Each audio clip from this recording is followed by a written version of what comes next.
Friends, है ना। तो आज हम लोग पढ़ेंगे संख्या और संख्या पत्ति के बेसिक सूत्र। ठीक है ना, संख्या और संख्या पत्ति का बेसिक सूत्र पढ़ेंगे, है ना। तो बने रहिए इसके साथ।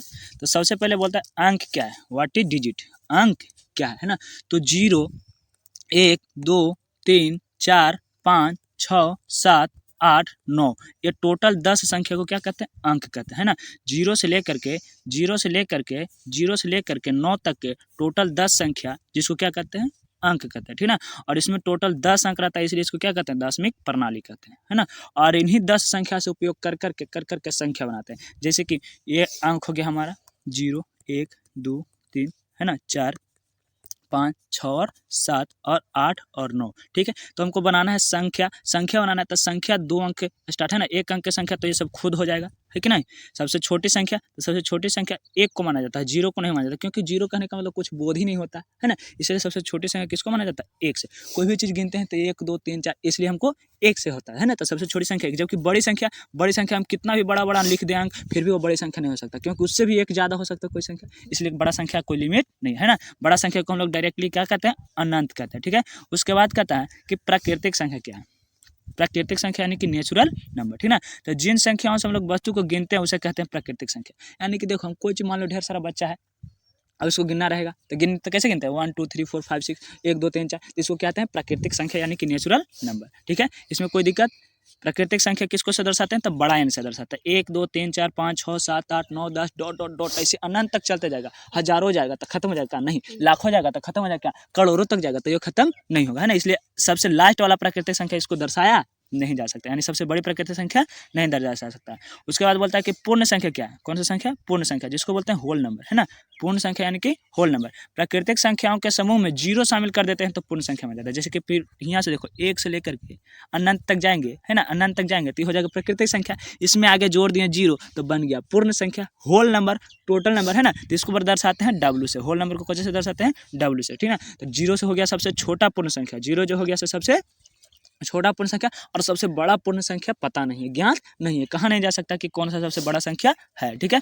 उसके बाद आता है सम संख्या क्या है, कौन सी संख्या, सम संख्या यानी इवन नंबर। सम संख्या यानी कि इवन नंबर, है ना। व्हाट इज इवन नंबर, सम संख्या क्या है, तो वे सभी संख्याएं जो 2 से पूरी विभाजित हो, यानी कि 2 से पूरा कट जाता है ना, 2 से भागा देता है तो पूरा कट जाता है, तो उसे कहते हैं सम संख्या। जैसे कि शुरू हुआ कितना से, तो 2 से, 2 4 6 8, है ना। तो ये सब संख्या डॉट डॉट डॉट ऐसे 2 के क्रम बढ़ता रहेगा तो उसको कहते हैं सम संख्या। सम संख्या का रूप कैसा होता है, तो जैसे कि देखो 4 भी है तो सम संख्या 2 से कट जाएगा, 8 भी है ना। तो इसमें हमको 2 से कटे के नियम याद रखना पड़ेगा, है ना। तो 2 से कटने का नियम होता है कि जिस संख्या के अंत में 0 2 4 6 8 हो तो वह संख्या 2 से पूरा कट जाता है। तो देखो, तो जिसको अंत में 0 2 4 6 रहेगा, 8 रहेगा तो पूरा कट जाएगा, यानी कि सम संख्या कहलाता है। ठीक है। उसके विपरीत होता है एक विषम संख्या, जिसको बोलते हैं ओड नंबर।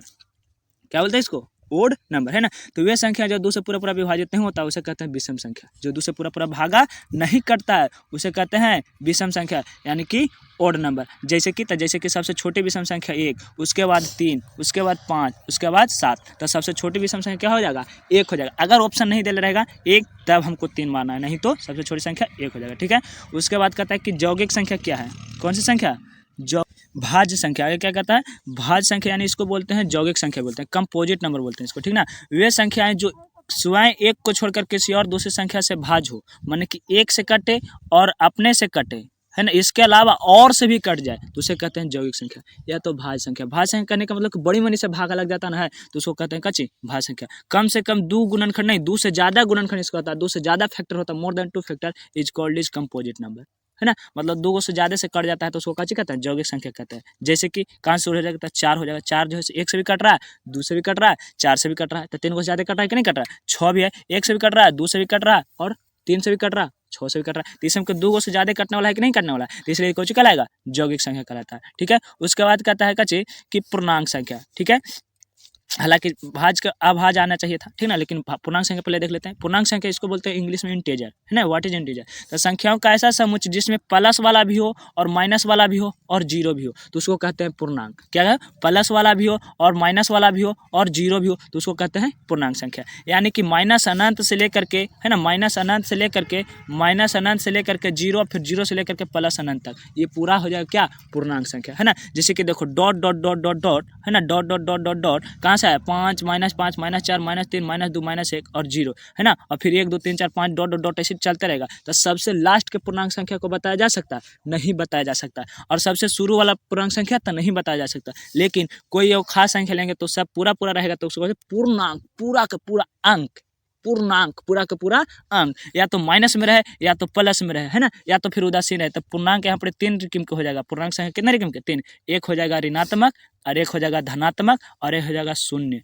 है ना। तो पूर्णांक 3 टाइप के, एक ऋणात्मक पूर्णांक और एक धनात्मक पूर्णांक और एक शून्य पूर्णांक, ठीक है। उसके बाद आगे चलते हैं। आगे क्या कह रहा है? अभाज्य संख्या। अभाज्य संख्या क्या है? What is prime number? तो एक से बड़ी वे सभी संख्या है जो एक और स्वयं को छोड़कर कोई से नहीं कटता है, माने कि जो केवल एक से कटे और अपने से कटे, है ना, स्वयं से कटे। Self and one, only 2 factor, one and self, है ना, खुद और एक, इसके अलावा कोई से नहीं करता तो उसको कहते हैं अभाज्य संख्या। क्या कहते हैं? प्राइम नंबर कहते हैं। जैसे कि 2, 3, 2 जो है एक अपने से कट रहा है, 3 जो है एक अपने से कट रहा है, 5 है से एक अपने से कट रहा है, 7 है जो अपने से एक कट रहा है, 11 भी है एक अपने से, 17 जो है ना, 17 भी है जो एक अपने से कट रहा है, 13 भी, तो इस तरह से। तो सबसे छोटी अभाज्य संख्या बोलेगा तो 2, है ना, और सबसे छोटी सम अभाज्य भी बोलेगा तो 2, क्या कि सम भी है और अभाज्य भी। लेकिन कहेगा कि सबसे छोटी अभाज्य संख्या जो सम नहीं है, तो सम नहीं है तो कौन हो जाएगा? 3 हो जाएगा, जो सम नहीं है। इस तरह से थोड़ा सा ध्यान रखना है ऑब्जेक्टिव में, ठीक ना। अच्छा, आगे बोलता है कि सह अभाज्य क्या है, जिसको बोलते हैं को प्राइम।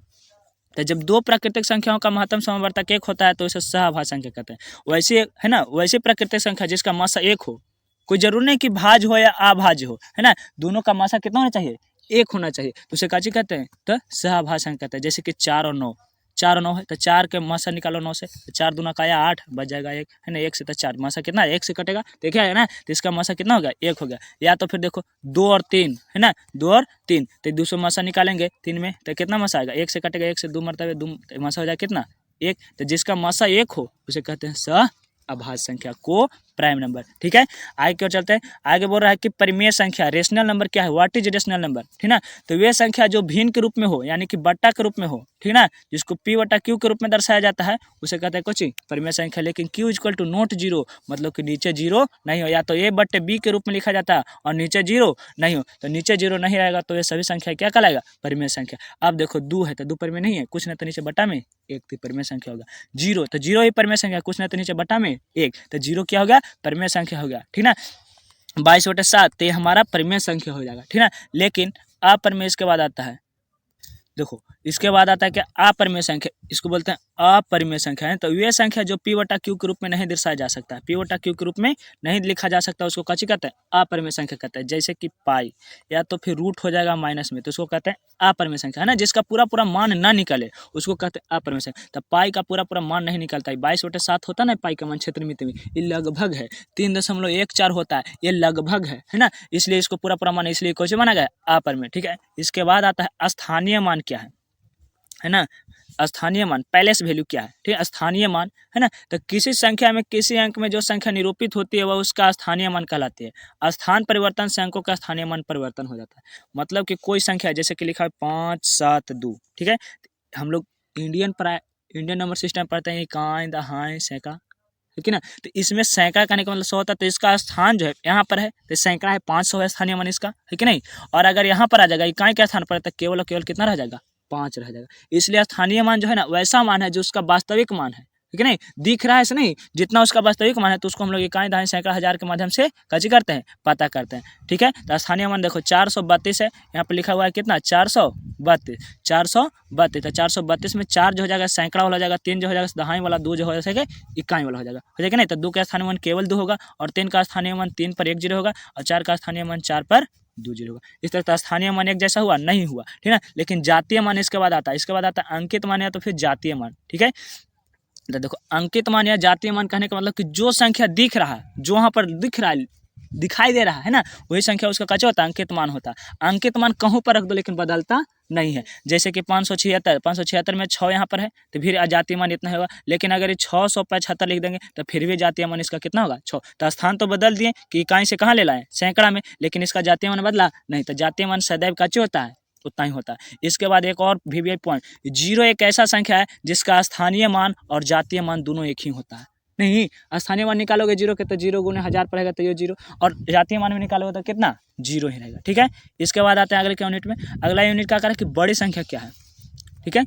तो किसी भी अंक का बड़ी संख्या का पता करना रहता है तो उतना ही 9 होता है, ठीक है। जैसे कि एक अंक में, तो एक अंक में कहाँ से शुरू होता है, 0 से लेकर के कहाँ तक, 9 तक। तो सबसे छोटा तो 0, तो 0 का मतलब तो कुछ नहीं, यानी कि सबसे छोटा क्या हो गया, 1 हो गया, ठीक है। और सबसे बड़ा कितना हो गया, 9 हो गया। 2 अंक की संख्या, तो 2 अंक की संख्या कहाँ से शुरू होता है, 10 से। तो सबसे छोटा क्या हो गया, 10, और सबसे बड़ी संख्या कहाँ तक जाएगा, 99 तक। कहे कि 100 हो जाएगा तो 3 अंक में हो जाएगा, तो सबसे बड़ी अंक कितना हो गया, 99। यानी कि एक अंक की बड़ी संख्या 1 9, 2 अंक की बड़ी संख्या 2 9, 3 अंक की बड़ी संख्या 3 9, 4 अंक की बड़ी संख्या 4 9, ठीक है, कोई दिक्कत। और छोटी संख्या इसी प्रकार से कहता है। तो छोटी संख्या में क्या करता है कि छोटी संख्या कहेगा, तो जितना अंक छोटी संख्या कहेगा उसमें 1 लिख के ओकरा पर उससे कम 0 बिठाते हैं। यानी कि 2 अंक बोल रहा है तो 2 अंक बोल रहा है तो 1 लिख करके, है ना, एकरा पर 2 नहीं 1 0 बिठा देंगे, तो 10 जो हो जाएगा हमारा 2 अंक की छोटी संख्या हो जाए। जैसे 1 अंक सबसे छोटी संख्या तो 1, और 2 अंक की छोटी संख्या तो 1 पर 1 0, और 3 अंक सबसे छोटी संख्या तो 1 पर 2 0, है ना। 4 अंक सबसे छोटी संख्या तो 1 पर 3 0, ठीक है। इसको हम लोग याद ऐसे भी कर लेते हैं कि 1 अंक छोटी संख्या 1, 2 अंक छोटी संख्या 10, 3 अंक 100, 4 अंक 1000, ठीक है। यहाँ तक कोई दिक्कत। आगे चलते हैं। आगे कहता है कि एक अंक के कुल संख्या कितना होगा। तो एक अंक के कुल संख्या कहने का मतलब होगा, ठीक ना। तो एक अंक कुल संख्या कहेगा तो क्या करते हैं ना, जय अंक के कुल संख्या कहता है तो उसके एक आगे वाला 2 अंक के बड़ी संख्या में से 1 अंक के बड़ी संख्या घटा देते हैं, ठीक ना। तो 2 अंक का टोटल संख्या ही हो गया प्रश्न। लेकिन अगर 1 अंक पूछा है तो 1 अंक के बड़ी संख्या में से क्या करेंगे, 1 अंक सबसे छोटी संख्या घटा देंगे, ठीक ना। 1 अंक सबसे बड़ी संख्या में से सबसे छोटा वाला एकदम सबसे छोटा वाला तो कितना हो जाएगा, 9 हो जाएगा। यानी कि 1 अंक के टोटल के गो संख्या रहेगा, 9 गो, है ना। लेकिन 0 भी आता है, इसका 0 वैल्यू नहीं, इसलिए टोटल कितना हो जाएगा, तो अंक जिसका वैल्यू हो तो उसमें अंकों की संख्या कितना हो जाएगा, तो 9 गो। लेकिन 2 अंक में देखा तो 2 अंक में क्या हो जाएगा, तो 2 अंक में कहने का मतलब है कि 2 अंक में टोटल कितना हो जाएगा, तो 2 गो 9 में से 1 9 घटा देंगे, 2 9 लिख कर ऊपर 1 9 को कर देंगे, घटा देंगे। तो इकाई में से इकाई तो 90 बच जाएगा कि नहीं बचा। तो 2 अंक का टोटल संख्या कितना था, 90 हो जाएगा। 2 अंक का टोटल कितना संख्या, तो 90 हो जाएगा। 2 अंक का टोटल संख्या 90, और 3 अंक बोलेगा तो 9 पर 2 0, 4 अंक बोलेगा तो 9 पर 3 0, है ना। 5 अंक बोलेगा तो 9 लिख कर ओकरा पर 5 से कम 4 0, इस तरह से इसको करते हैं, ठीक है। उसके बाद आगे चलते हैं। आगे बोलता है प्रथम प्राकृतिक संख्याओं का योगफल क्या होता है ना। प्रथम n प्राकृतिक संख्याओं का योगफल, तो इसका सूत्र होता है n × n + 1/2। अब क्वेश्चन रहेगा कि प्रथम 20 प्राकृतिक संख्याओं का योगफल निकाले, तो क्या गो बोला, 20 गो ना। तो 20 लिख देंगे n के जगह पर, तो n × n + 1/2, तो 20 लिख देंगे, 20 × 20 + 1, तो 2 से कट जाएगा 10 मरतबे, है ना। तो 10 इंटू, अब 20 में 1 जोड़ देंगे तो कितना हो जाएगा, 21, तो 21 दहाँ के 210, तो 210 हमारा आंसर, ठीक है। इस प्रकार से इसको कैसे करते हैं, ऑब्जेक्टिव डील, क्वेश्चन डील करते हैं। तो क्वेश्चन डील करने के लिए अगला वीडियो में हम लोग देखेंगे, ठीक है। यहाँ पर तक